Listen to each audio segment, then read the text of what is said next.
एक समय की बात है, एक जहाज समुद्र के बीचों बीच तूफान में फंस गया। जहाज पर सवार सभी यात्री जान बचाने के लिए समुद्र में कूद पड़े।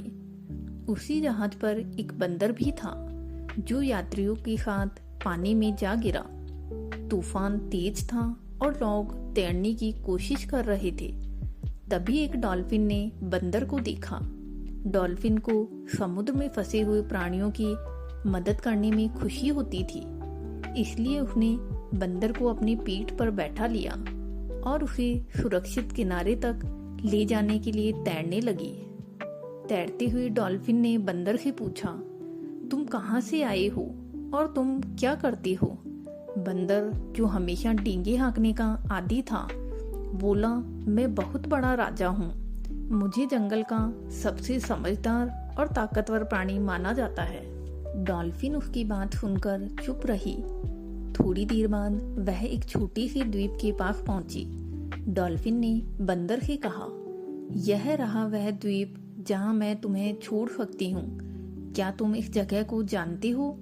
बंदर ने झूठ बोलते हुए कहा, हाँ, यह तो मेरी ही जागीर है।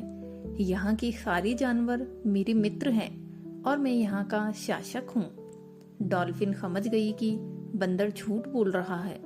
उसने शांत स्वर में कहा, अगर तुम इस द्वीप के राजा हो तो तुम्हें यहाँ अकेले ही रहने में कोई परेशानी नहीं होगी।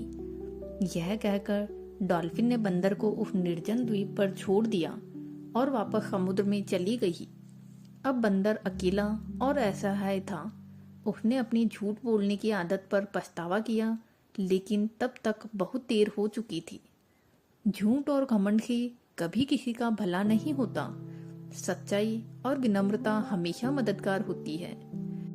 दोस्तों, यह कहानी हमें सिखाती है कि सच्चाई और सरलता ही हमारे जीवन की सच्ची ताकत है।